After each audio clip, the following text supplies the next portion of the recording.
আজকের অনলাইন ক্লাসে সবাইকে স্বাগত। প্রিয় একাদশ শ্রেণীর শিক্ষার্থীরা,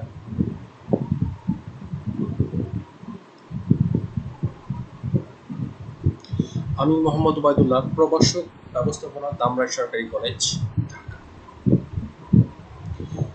আজকে আমরা ব্যবসায় সংগঠন ও ব্যবস্থাপনা সাবজেক্টের প্রেষণা চ্যাপ্টার নিয়ে একটু আলোচনা করব। ইতিপূর্বে তোমরা প্রেষণা সম্পর্কে অনেক কিছু ধারণা পেয়েছ। প্রেষণা হলো একটি মানসিক চালিকা শক্তি, যার কারণে মানুষ একটি অভিষ্ট লক্ষ্য অর্জনের জন্য সক্রিয় হয়ে ওঠে। প্রেষণার শব্দের ইংরেজি হলো মোটিভেশন।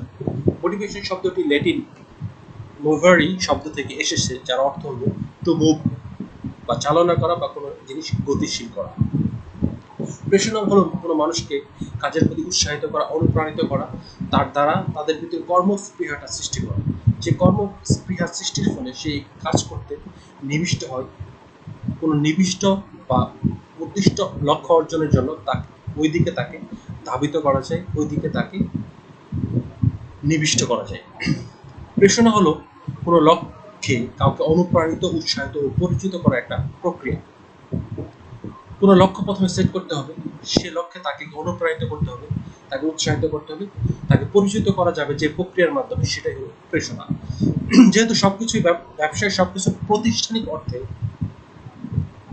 হয়ে থাকে, সেই জন্য প্রাতিষ্ঠানিকভাবে প্রেষণা কাকে বলে সেই বিষয়ে যদি আমরা একটা আলোচনা করি, সেক্ষেত্রে আমরা কি পাবো? প্রেষণা হলো প্রাতিষ্ঠানিক লক্ষ্য অর্জনের জন্য প্রতিষ্ঠানে নিয়োজিত কর্মীবৃন্দের কার্যক্ষমতা পূর্ণ ব্যবহারের লক্ষ্যে অনুপ্রাণিত, উৎসাহিত ও পরিচিত করার একটা প্রক্রিয়া। প্রেষণা ব্যক্তিগত উদ্দেশ্যেও ব্যবহৃত হতে পারে, কোনো প্রতিষ্ঠানের কাজে ব্যবহার হতে পারে। আমরা যেহেতু বিজনেস রিলেটেড পড়ালেখা করে থাকি, দ্যাট ইজ ওয়াই আমাদেরকে কি করতে হবে, যে প্রাতিষ্ঠানিক লক্ষ্যে ব্যবস্থাপনা যে বিষয়টা বলা আছে, এই প্রাতিষ্ঠানিক লক্ষ্য অর্জনের জন্য প্রত্যেকটা প্রতিষ্ঠানের প্রধান লক্ষ্য অর্জন হলো মুনাফা অর্জন করা। কর্মীবৃন্দে যারা কর্মবিন্দু আছে, যারা কর্মচারী আছে, তাদের যে ক্ষমতা আছে, প্রত্যেকে তার পূর্ণ ক্ষমতা ব্যবহার করতে চায় না। মানুষ স্বভাবতই কাজে নিরুৎসাহিত, অলস হয়ে থাকে, কাজ ফাঁকি দেওয়ার একটা প্রবণতা থাকে। সেই পূর্ণ ক্ষমতা ব্যবহার করার জন্য তাকে কি করতে হবে? অনুপ্রাণিত করতে হবে, উৎসাহিত করতে হবে এবং প্ররোচিত করতে হবে। এই যে প্রক্রিয়ার মাধ্যমে তাকে অনুপ্রাণিত, উৎসাহিত, পরিচিত করা যায়, সেটাই হলো প্রেষণা। প্রেষণার বৈশিষ্ট্য সম্পর্কে যদি আমরা আলোচনা করি, প্রত্যেকটা মানুষের ভিতরে কিছু বৈশিষ্ট্য আছে। কেউ দেখতে ভালো, কেউ দেখতে খারাপ, কেউ একটু রাগী, কেউ একটু কম রাগী, কেউ অল্প কথায় বুঝে কাউকে আবার বেশি কথা বলে বুঝাইতে হয়। প্রত্যেকটা জিনিসের ভিতরে কিছু কিছু বৈশিষ্ট্য থাকে। সেরকম প্রেষণারও কিছু বৈশিষ্ট্য আছে। আমরা 8টি বৈশিষ্ট্য নিয়ে আলোচনা করি প্রেষণার। প্রথম যে বৈশিষ্ট্যের কথা আছে সেটা হলো মানুষ হলো মূল কেন্দ্রবিন্দু। প্রেষণার মূল কেন্দ্রবিন্দু হলো মানুষ। গরু, ছাগল বা অন্যান্য কিছুকে প্রেষণা দেওয়ার প্রয়োজন পড়ে না, শুধুমাত্র মানুষকে দিয়ে কাজ করানোর সময় প্রেষণার প্রয়োজন পড়ে। মানুষকে যত বেশি প্রেষিত করা যাবে, তার দ্বারা তার থেকে তত বেশি কাজ আদায় করা যাবে। একজন মানুষকে যদি আমি পুরোপুরিভাবে প্রেষিত করতে পারি, তাহলে তার সর্বোচ্চ এফোর্ট বা সর্বোচ্চ ক্ষমতা দিয়ে সে এখানে কাজ করবে। তারপরে দ্বিতীয় যেটা আছে, মনের উপর প্রভাব। প্রেষণা কাজ করে মানুষের মনের উপর। কোনো কাজ যদি আমার ভালো না লাগে, সে কাজ আমি কখনোই পুরোপুরি আমার যে কর্মক্ষমতা আছে সেটা দিয়ে কাজ করতে পারবো না। আমার মন যদি কোনো কাজে না বসে, তাহলে সে কাজ আমি কখনোই ভালো করে করতে পারবো না। যেমন সে ফর এক্সাম্পল, আমরা যদি আলোচনা করে মানে একটা বিষয় বলতে চাই, যেমন মনে করো আজকে একটা পড়া দিলাম, 2 ঘন্টায় যতটুকু পড়তে পারবো, আর পরীক্ষার আগের রাত্রে 1 ঘন্টায় বা 30 মিনিটে তার চেয়ে বেশি পড়তে পারবো। কেন বেশি পড়তে পারবো? আজকে একটা পড়া দিলে সেটা 2 ঘন্টা 4 ঘন্টায় খুব বেশি পড়া এগোতে পারবে না। কেন পারবে না? তুমি মোটিভেটেড না। যখন পরীক্ষার আগের রাত্রে দেয়ার ইজ নো অপশন, তোমার সেখানে তোমার কোনো অপশন নাই, তখন তুমি কি করবে? যে ওই 1 ঘন্টা বা আধা ঘন্টায় অনেকটুকু পড়ালেখা কভার করতে পারবা। কেন করতে পারবা? তুমি তো এখানে সেলফ মোটিভেটেড। তোমার মনের উপর পূর্ণ প্রভাব আছে যে পরীক্ষায় ভালো না করতে পারলে, পরীক্ষায় আনসার না করতে পারলে ফেল করবে। প্রেষণা কিসের উপর প্রভাব পড়ে? মনের উপর প্রভাব পড়ে। তারপরে দ্বিতীয়টা যেটা আছে, আচরণের মাধ্যমে ফল প্রকাশ। তার মনের উপর যে অবস্থাটা, যে সিচুয়েশনটা বিরাজ করতেছে, সেটা তার আচরণের মতো ফল প্রকাশ পায়। একজন কর্মচারী, একজন কর্মকর্তা একটা প্রতিষ্ঠানের উপর সন্তুষ্ট না, সে যে বেতন পাচ্ছে, সে যে ওয়ার্কিং এনভায়রনমেন্ট পাচ্ছে, সেটার উপর সে যদি সন্তুষ্ট না হয়, তাহলে তার আচরণে তার প্রকাশ পাবে। সে কাজ ঠিক মতো করবে না, অফিসে লেটে আসবে, কাজে মনোযোগ দিবে না, এভাবে তার বিভিন্ন অ্যাক্টিভিটির মাধ্যমে প্রকাশ পাবে। তারপর হলো অবিরাম প্রক্রিয়া। প্রেষণা হচ্ছে একটা অবিরাম প্রক্রিয়া। একজন কর্মচারী বা কর্মকর্তা একবার প্রেষিত করলে আমার কাজ শেষ হয়ে গেলে এরকম না, একটা নির্দিষ্ট সময় পর পর হতে পারে, সেটা 6 মাস, 1 বছর, 2 বছর পর পর তাদেরকে কন্টিনিউয়াসলি প্রেষিত করে যেতে হবে। সে একজন কর্মচারীকে আমার তার স্যালারি বাড়াই দিলাম 10%, সে প্রেষিত হয়ে গেল। এর মানে এই না আজীবন সে 10% স্যালারি বাড়ানোর কারণে সে প্রেষিত হয়ে প্রতিষ্ঠানে কাজ করে যাবে। 10% স্যালারি বাড়ানোর ফলে সেটার প্রভাবটা হয়তো 1 বছর থাকতে পারে, 6 মাস থাকতে পারে, 1.5 বছর থাকতে পারে, 2 বছর থাকতে পারে। তারপর সে আবার যে অবস্থায়, আগের যে অবস্থানে ছিল সে অবস্থানে চলে যাবে। সুতরাং তাকে আবার প্রেষিত করার প্রয়োজন পড়বে। তারপরে 5 নম্বর যে বিষয়টা আছে, মানুষের উপর প্রেষণার বৃদ্ধি। মানুষই হলো মানুষের উপর করতে হয় প্রেষণা বৃদ্ধি মানুষের উপর প্রয়োগ করতে হয়, অন্য কোনো জিনিসের উপর প্রয়োগ করা যায় না। মানুষকে আমরা যত ভাবে প্রেষিত করতে পারবো। প্রেষণা নর্মালি 2 ভাবে করা যায়, একটা আর্থিক প্রেষণা, অনার্থিক প্রেষণা। এই বিষয়গুলো আমরা পরবর্তীতে আলোচনায় আসবে, তখন আমরা আলোচনা করব। তারপরে আসছে দেখো মানসিক অবস্থার ভিন্নতার প্রভাব। একজন মানুষের মানসিক অবস্থা ভিন্ন রকম হতে পারে, সেটা বুঝে তাকে প্রেষিত করতে হবে, তাকে প্রেষণা দিতে হবে। একজনের আর্থিক অবস্থা খুব বেশি ভালো না, তাকে আর্থিক প্রেষণা দিলে সহজে কাজ করা যাবে। একজনের আর্থিক অবস্থা ভালো, তাকে অন্য দিক দিয়ে যদি প্রেষণা দেওয়া যায় তাহলে সেটা খুব গুরুত্বপূর্ণ ভূমিকা পালন করবে।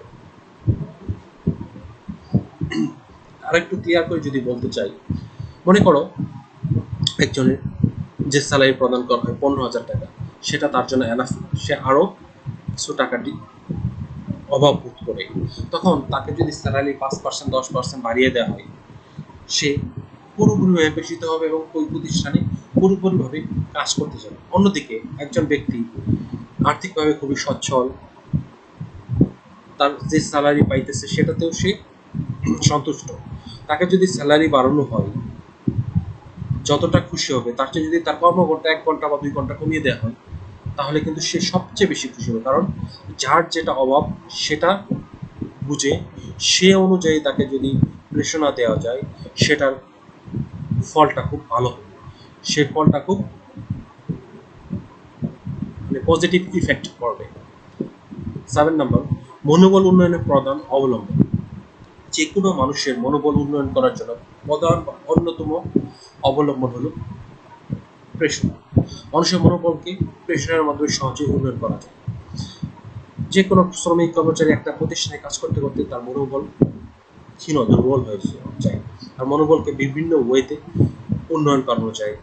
তাকে প্রফিট পার্সেন্টেজ দেওয়া যেতে পারে, তাকে স্যালারি বাড়াই দেওয়া যেতে পারে, তাকে পদোন্নতি দেওয়া যেতে পারে, তার সাথে ভালো ব্যবহারের মাধ্যমে তাকে মনোবল উন্নয়ন করা যেতে পারে, তাকে বলা মানে অনেক সুন্দর ব্যবহারের মাধ্যমে তাকে তার মনোবলটাকে বৃদ্ধি করা যেতে পারে। আধুনিক ব্যবস্থাপনার দৃষ্টিভঙ্গির অপরিহার্য। প্রেষণা হলো আধুনিক ব্যবস্থাপনার দৃষ্টিভঙ্গির অপরিহার্য একটা অঙ্গ।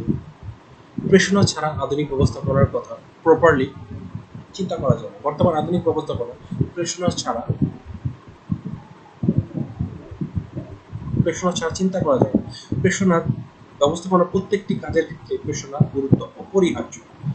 মানুষকে প্রেষিত করতে হলে মানুষ থেকে বা শ্রমিক কর্মী থেকে সর্বোচ্চ কাজ আদায় করে নিতে হলে তাকে প্রেষিত করতেই হবে, সেটা আর্থিকভাবে হোক বা অনার্থিক প্রেষণা হোক, যেভাবেই করা হোক না কেন তাকে প্রেষণা বা প্রেষিত করার প্রয়োজন আছে। তাহলে আমরা এতক্ষণ প্রেষণার কয়েকটি 8টি বৈশিষ্ট্য নিয়ে আলোচনা করলাম। প্রথম ছিল কি, মানুষ হলো মূল কেন্দ্রবিন্দু, মনের উপর প্রভাব, আচরণের মাধ্যমে ফল প্রকাশ, অবিরাম প্রক্রিয়া, মানুষের উপর প্রেষণার ভিত্তি, মানসিক অবস্থার ভিন্নতার প্রভাব, মনোবল উন্নয়নের প্রধান অবলম্বন, আধুনিক ব্যবস্থাপনার দৃষ্টিভঙ্গির অপরিহার্য অঙ্গ। তারপরে আমরা আলোচনা করব প্রেষণার প্রক্রিয়া বা চক্র। প্রেষণার প্রক্রিয়া বা চক্রের প্রথম যে ধাপ বা স্টেপ আছে সেটা হলো কর্মীদের প্রয়োজনীয় অনুসন্ধান। কর্মীদের কি প্রয়োজন প্রথমে সেটা অনুসন্ধান করতে হবে। যার যেটা দরকার সেটা দিলেই না সে সবচেয়ে খুশি হবে। একজনের দরকার টাকা, তাকে যদি আমরা একদিন ডে অফ দিই, তাহলে সে খুশি হবে না। একজনের দরকার হলো সময়ের অভাব, তাকে যদি একদিন ডে অফ দিই তাহলে সবচেয়ে বেশি খুশি হবে। শ্রমিক কর্মীদের কার কি ধরনের অভাব, কাকে কোন ধরনের প্রেরণা দিতে হবে? একজনের পদোন্নতি খুব প্রয়োজন, সেক্ষেত্রে যদি পদোন্নতি না দিয়ে তাকে যদি একদিন কর্মদিবস একদিন কমিয়ে দেওয়া হয়, সেটা দ্বারা সে প্রেষিত হবে না, সেটা দ্বারা সে মোটিভেটেড হবে না। তাহলে ফার্স্ট আমাকে কি আইডেন্টিফাই করতে হবে, যে কর্মীদের প্রয়োজনীয়তা অনুসন্ধান করে কোন শ্রমিক কর্মীর কি ধরনের প্রয়োজন সেটা আমাকে অনুসন্ধান করে বের করতে হবে। সবার প্রয়োজন এক ধরনের হবে না, এক একজনের প্রয়োজন এক এক ধরনের হবে। তারপরে দ্বিতীয় হলো অভাবের স্বীকৃতিটা, যার যে অভাব সেটা আইডেন্টিফাই করার পর সে অভাবে আমাকে স্বীকৃতি দিতে হবে, যে হ্যাঁ ওর এটার অভাব, ওর ওইটার অভাব। তারপরে তৃতীয় ধাপে এসে উদ্দীপক শনাক্ত করা, সেটার জন্য কি উদ্দীপক শনাক্ত করতে হবে। একজনের টাকার প্রয়োজন, তাকে যদি স্যালারি 10% বেড়ে দিই, এটা উদ্দীপক হিসেবে কাজ করবে। একজনের সময়ের অভাব, তার যদি কর্মদিবস একদিন কমিয়ে দিই, সেটা উদ্দীপক হিসেবে কাজ করবে। চতুর্থ হলো প্রাতিষ্ঠানিক সামর্থ্য বিবেচনা। উপরের তিনটি স্টেপে যখন আমরা শ্রমিকদের কর্মীদের প্রয়োজন অনুধাবন করলাম, তার স্বীকৃতি দিলাম, উদ্দীপকটা নির্ণয় করলাম, এবার আমাকে চতুর্থ যে ধাপ আছে সেখানে আগে এসে বিবেচনা করতে হবে যে আমার যে প্রতিষ্ঠান, সেই প্রতিষ্ঠানের সামর্থ্য আছে কিনা, আমার প্রতিষ্ঠানের সামর্থ্য আছে কিনা, যে মোটিভেশন বা প্রেশারটা আমরা দিতে চাচ্ছি সেটা দিলে আমার প্রতিষ্ঠানের যে আর্থিক অবস্থা সেটাকে সাপোর্ট করতেছে কিনা, সেটা মেনটেন করতে পারবো। প্রতিষ্ঠানিক সামর্থ্য কতটুকু আছে, যেমন শ্রমিক কর্মীদের যে বেতন প্রদান করা হচ্ছে সেটা শ্রমিক কর্মীদের যে বেতন প্রদান করা হচ্ছে সেটা কম মনে করে 10% বেতন বাড়ানোর একটা উদ্দীপক হিসেবে নির্ণয় করে। কিন্তু প্রাতিষ্ঠানিক বিবেচনায় যখন দেখা গেল যে সকল শ্রমিক কর্মীর যদি 10% বেতন বাড়ানো হয়, তাহলে প্রতিষ্ঠানের পক্ষে বেয়ার করা খুব টাফ। সেক্ষেত্রে কি করতে হবে, আমাকে প্রতিষ্ঠানের সামর্থ্য অনুযায়ী কমিয়ে দিতে হবে। তারপরে পঞ্চম আসে উদ্বুদ্ধকরণ কর্মসূচি। তাহলে যেগুলো আমরা উপরে আলোচনা করলাম সেই উদ্বুদ্ধকরণ কর্মসূচিগুলো গ্রহণ করতে হবে। সেই কর্মসূচিগুলো গ্রহণ করে সেগুলো প্রয়োগ করতে, উদ্দীপকের প্রয়োগ করতে হবে। উপরে যেমন যে বিষয়গুলো আলোচনা করলাম, যে কারো টাকা যে স্যালারি পায় সেই স্যালারিতে সন্তুষ্ট না, তাকে স্যালারি বাড়ানোর জন্য 10% যদি দেওয়ার সিদ্ধান্ত গ্রহণ করে, প্রাতিষ্ঠানিক বিবেচনায় সেটা সমর্থ না হলে 7%, 6%, 5%, যতটুকু সমর্থ আছে প্রতিষ্ঠানের সেতটুকু দিবে। একজনের কাজ কম করতে চায় বা লাইক হলো সে তার সময়ের অভাব, তাকে যদি একদিন দেওয়ার কথা ছিল, হয়তো তাকে সপ্তাহে একদিন ডে অফ না দিয়ে অর্ধবেলা ছুটি দিলাম, সেক্ষেত্রে সে কি হলো, প্রেষিত হলো। কর্মী সন্তুষ্টি বিধান, সর্বশেষ যে প্রেষণার প্রক্রিয়া চক্র ধাপ আছে কর্মী সন্তুষ্টি। আমি উপরে যে কাজগুলো করলাম সবগুলোর অন্যতম প্রধান উদ্দেশ্য ছিল তাদের কি হলো, সন্তুষ্টি বিধান। শ্রমিক কর্মীরা যেন প্রতিষ্ঠানের প্রতি সন্তুষ্ট থাকে সেটা নিশ্চিত করার জন্যই কিন্তু আমার এই উপরে 6টি ধাপ বা স্টেপ অনুসরণ করে আসা বা মেইনটেইন করে আসা। শ্রমিক কর্মীদের সন্তুষ্টি বিধান নিশ্চিত করতে হবে। প্রেষণার প্রক্রিয়া বা চক্রের 7টি ধাপ আমরা এখানে আলোচনা করলাম। প্রথমে কি ছিল, কর্মীদের প্রয়োজনীয় অনুসন্ধান, অভাবের স্বীকৃতি দেওয়া, উদ্দীপক শনাক্তকরণ, প্রাতিষ্ঠানিক সামর্থ্য বিবেচনা, উদ্বুদ্ধকরণ কর্মসূচি গ্রহণ, উদ্দীপকের প্রয়োগ, কর্মী সন্তুষ্টি বিধান। তারপরে আমরা আলোচনায় আসি প্রেষণা কেন প্রয়োজন বা এর গুরুত্ব কি। প্রেষণা কেন প্রয়োজন বা এর গুরুত্ব কি। প্রথমে যে জিনিসটা প্রয়োজন, মানব শক্তির সর্বোত্তম ব্যবহার। মানব শক্তির সর্বোত্তম ব্যবহার করতে হলে সেখানে প্রেষণা লাগবে। প্রেষণা ছাড়া মানব শক্তির সর্বোত্তম ব্যবহার নিশ্চিত করা সম্ভব না। মানুষ যে সমস্ত শ্রমিক কর্মচারী একটা প্রতিষ্ঠানে কাজ করে, স্বভাবতই মানুষ অলস, কাজ করতে চায় না বা কাজ ফাঁকি দিতে চায়। তার এই কাজ ফাঁকি দেওয়ার প্রবণতা বা অলসতাকে দূর করার জন্য তাকে প্রেষিত করার বা প্রেষণা দেওয়ার প্রয়োজন পড়ে। মানব শক্তির সর্বোত্তম ব্যবহার নিশ্চিত করতে হবে, তাকে প্রেষণা দিতে হবে। যার যে ধরনের প্রেরণা প্রয়োজন, কারো আর্থিক প্রেরণার দিকে কাজ করবে, কারো অনার্থিক প্রেরণার দিকে কাজ করবে। আগে আমাদেরকে বুঝতে হবে তার কি ধরনের প্রেরণা প্রয়োজন, সেটা বুঝে একজন ডাক্তার রোগীকে দেখলেই তাকে চিকিৎসা করতে পারে না, যেমন তাকে ট্রিটমেন্ট দিতে পারে না, প্রথমে তার রোগ নির্ণয় করে, রোগ নির্ণয় করার পর তারপর তাকে সে অনুযায়ী চিকিৎসা দেয়। ঠিক তেমনইভাবে একজন মানুষকে বা একজন শ্রমিক কর্মচারীকে আমার মন মতো প্রেরণা দিলেই হবে না, আগে তার চাহিদাটা বুঝতে হবে, বুঝে তাকে সেভাবে প্রেরণা দিতে হবে। উচ্চ মনোবল উন্নয়নের জন্য প্রেরণা দিতে হবে, শ্রমিক কর্মীদেরকে প্রেরণা দিতে হবে, প্রেরণা দিলে তার মনোবল উন্নয়ন হবে। শ্রমিক কর্মীদেরকে মনে করতে হবে প্রতিষ্ঠানের অন্যতম অংশীদার, প্রতিষ্ঠানের অন্যতম চালিকা শক্তি, তারা ছাড়া প্রতিষ্ঠান অচল। তাদেরকে প্রতিষ্ঠানের অন্যতম অঙ্গ হিসেবে তাদেরকে যথাযোগ্য অবস্থান নিশ্চিত করতে হবে, তাদের কাজের পরিবেশ উন্নয়ন করতে হবে, তাদেরকে বিভিন্নভাবে প্রেষিত করতে হবে, যার ফলে তাদের মনোবল উন্নয়ন, দক্ষতা বৃদ্ধি। শ্রমিক কর্মীদের দক্ষতা বৃদ্ধি করতে হলে অবশ্যই প্রেরণা দিতে হবে। প্রেরণা ছাড়া শ্রমিক কর্মীরা তাদের দক্ষতা বৃদ্ধি পাবে না। শ্রমিক কর্মীর দক্ষতা যত বৃদ্ধি পাবে, প্রতিষ্ঠানের কাজ তত দ্রুত গতিতে এগিয়ে যাবে। প্রতিষ্ঠানের কাজ যত দ্রুত গতিতে এগিয়ে যাবে, তত অধিক উৎপাদন হবে। আচ্ছা, দক্ষতা বৃদ্ধির জন্য যেমন বিভিন্ন ধরনের ট্রেনিং সেমিনার ইত্যাদি আয়োজন করা হতে পারে। ট্রেনিং সেমিনারে অংশগ্রহণ করলে যদি তাদেরকে একটা ফি দেওয়া হয়, তাদেরকে যদি একটা ভাতা দেওয়া হয়, তাহলে সেই ট্রেনিং বা সেমিনারে অংশগ্রহণ করতে তারা উদ্বুদ্ধ, বা ভালো মানের কোনো খাবার দেওয়া হয়, সেক্ষেত্রে সেটাও একটা পজিটিভ ফিডব্যাক হিসেবে কাজ করবে। দ্যাট ইজ ওয়াই তারা সেখানে কি করতে হবে, সেই ট্রেনিং বা সেমিনারে অংশগ্রহণ করতে ইচ্ছুক হবে। যখন একটা ট্রেনিং বা সেমিনারে তারা অংশগ্রহণ করবে, তখন সেটা থেকে তারা অর্জিত জ্ঞান বা দক্ষতাকে কাজে লাগিয়ে প্রতিষ্ঠানে কাজে লাগাতে পারবে। অধিক উৎপাদন, একটা প্রতিষ্ঠানে অধিক উৎপাদন করতে হলে শ্রমিক কর্মীদের সর্বোচ্চটা দিয়ে সেই প্রতিষ্ঠানে কাজ করতে হবে। শ্রমিক কর্মীরা যখন ফুললি মোটিভেটেড থাকবে, তখন অধিক উৎপাদন আশা করা যায়। উৎপাদন বৃদ্ধি করতে হলে প্রেরণার বিকল্প নেই। শ্রমিক কর্মীদেরকে তাদের চাহিদা বুঝে সেই অনুযায়ী যদি প্রেরণা প্রদান করা যায়, তাহলে খুব সহজেই প্রতিষ্ঠানে উৎপাদন বৃদ্ধি পাবে। শ্রমিক কর্মীরা যদি প্রতিষ্ঠানের প্রতি নাখুশ থাকে, প্রতিষ্ঠানের প্রতি যদি বিরক্ত থাকে, তাহলে সেই প্রতিষ্ঠানে তারা কখনোই পূর্ণ দক্ষতা ও যোগ্যতা বা সময়কে কাজে লাগিয়ে তারা কাজ করবে না। তারা কাজ ফাঁকি দেবে, কাজ থেকে দূরে রাখবে, শুধুমাত্র কালক্ষেপণ করবে।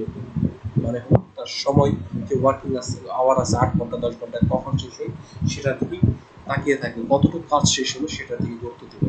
যখন একটা প্রতিষ্ঠানে একটা শ্রমিক কর্মী নিজের প্রতিষ্ঠান মনে করবে, নিজে সেটার অংশীদার মনে করবে, যখন সে ওই প্রতিষ্ঠানে যে স্যালারি পায়, যে ওয়ার্কিং এনভায়রনমেন্ট পায়, সব কিছুর উপর সে সন্তুষ্ট থাকবে, তখন সে ওই প্রতিষ্ঠানে তার পূর্ণ শ্রম মেধা এবং সময়টাকে কাজে লাগিয়ে উৎপাদন বৃদ্ধিতে অন্যতম ভূমিকা পালন করে।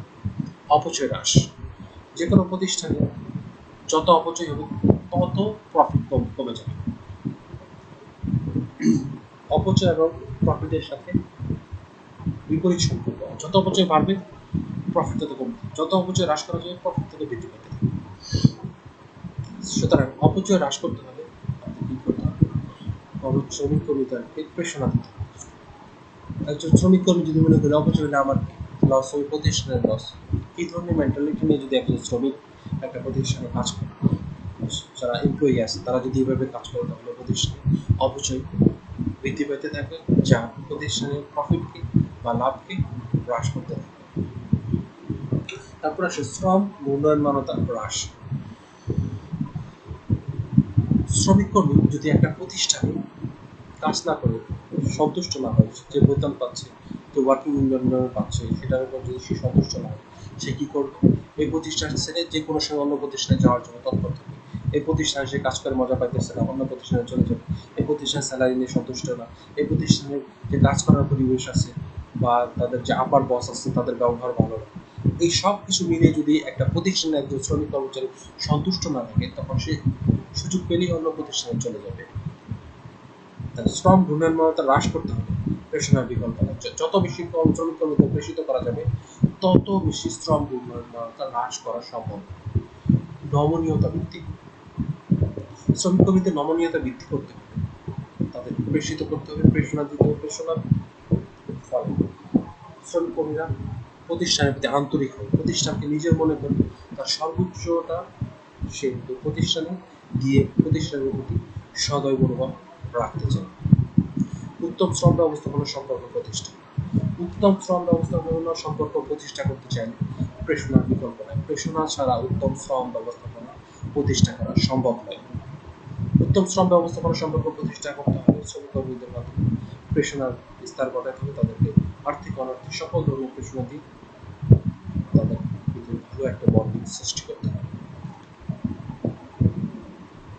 প্রেষণা দানের বিভিন্ন উপায় বা পদ্ধতি। প্রেষণা দুই ভাবে দেওয়া যায়, প্রেষণা দানের আর্থিক উপায় বা পদ্ধতি, প্রেষণা দানের অনার্থিক উপায় বা পদ্ধতি। প্রেষণা দানের আর্থিক উপায় বা পদ্ধতি। প্রেষণা দানের আর্থিক উপায় বা পদ্ধতি হলো এমন এক ধরনের পদ্ধতি যেটা আর্থিকভাবে সংশ্লিষ্ট শ্রমিকের কর্মী ওই ধরনের প্রেষণা দেওয়ার ফলে সে আর্থিকভাবে লাভবান বা আর্থিকভাবে উপকৃত হয়।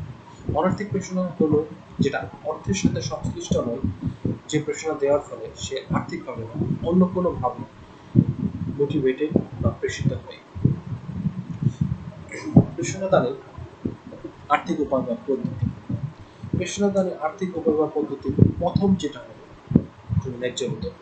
সকল শ্রমিক কর্মী বা এমপ্লয়ি, যে কোনো প্রতিষ্ঠানের শ্রমিক কর্মীরা একটা ন্যায্য বেতন আশা করে। সে যে কাজ করে সে অনুপাতে তার একটা বেতন সে আশা করে। একজন শ্রমিক কর্মী একটা প্রতিষ্ঠানে কাজ করতেছে, তার ন্যায্য বেতন সে ফর এক্সাম্পল 12,000 টাকা, তাকে যদি 10,000 টাকা দেওয়া হয় তাহলে সে 2,000 টাকা কম পাচ্ছে। এর জন্য তার ভিতরে একটা মৌল কষ্ট থাকবে, সে এর কারণে প্রতিষ্ঠানে পূর্ণ শ্রম যোগ্যতা দক্ষতা দিয়ে কাজ করতে চাবে। তাহলে প্রেষণ আর্থিক প্রেষণ অন্যতম প্রধান যেটা শর্ত সেটা হলো ন্যায্য বেতন। সে যতটুকু কাজ করতে তার যোগ্যতা মেধা এবং কাজ করার সময় অনুযায়ী ন্যায্য বেতন। দ্বিতীয়টা হলো মুনাফার অংশ। প্রতিষ্ঠানে যে মুনাফা অর্জন করে, একটা প্রতিষ্ঠান নর্মালি 1 বছর অন্তর যে মুনাফা অর্জন করে, মুনাফার একটা অংশ শ্রমিক কর্মীদের মাঝে যদি দেওয়া হয় সেটা এক ধরনের আর্থিক প্রেষণা হিসেবে কাজ করে। বোনাস নর্মালি শ্রমিক কর্মীদের তাদের কাজের উপর বোনাস বা বিভিন্ন উৎসব বা অনুষ্ঠান উপলক্ষে যে বোনাস দেওয়া হয় সেই বোনাসের মাধ্যমে শ্রমিক কর্মীদেরকে প্রেষিত করা যায়।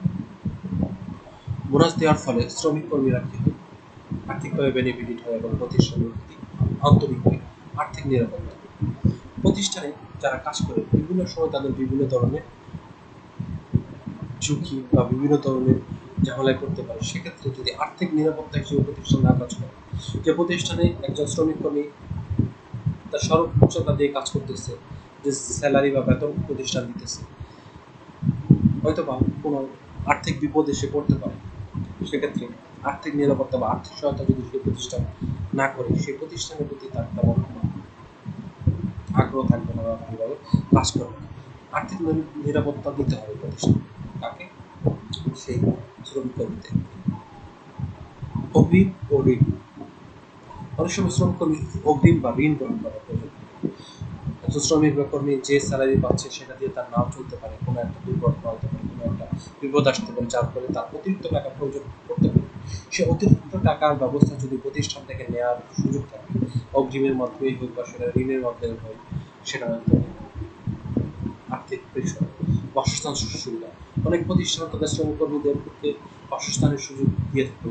সরকারি চাকরির ক্ষেত্রে অনেক কর্মকর্তা কর্মচারীদের বাসস্থানের সুযোগ সুবিধা সৃষ্টি করে দেওয়া আছে। পরিবহন সুবিধা। শ্রমিক কর্মীদেরকে তার যে বাসস্থান আছে বাসস্থান থেকে প্রতিষ্ঠানে নিয়ে আসা, প্রতিষ্ঠান থেকে তার বাসস্থানে নিয়ে আসা করার জন্য বিভিন্ন যানবাহন বা পরিবহনের সুযোগ সৃষ্টি করে দিতে হবে, পরিবহন সুবিধা দেওয়া হয়। এটা একটা আর্থিক প্রেষণ। চিকিৎসা সুবিধা। পরামর্শে মানুষের বিভিন্ন ধরনের রোগ বালাই লেগেই থাকে। চিকিৎসা সুবিধা দেওয়ার ফলে শ্রমিক কর্মীর যদি কোনো অসুখ বিসুখ হয় বিনামূল্যে ফ্রিতে সে চিকিৎসা দিতে পারবে এবং সেখান থেকে বিনামূল্যে ওষুধ পাবে। চিকিৎসা সুবিধাও এক ধরনের পদোন্নতি। যে কোনো শ্রমিক কর্মী যে প্রতিষ্ঠানে কাজ করে, প্রতিষ্ঠানে কাজ করার ফলে একটা নির্দিষ্ট সমস্যার পর সে কি চায়, একটা পদোন্নতি চায়।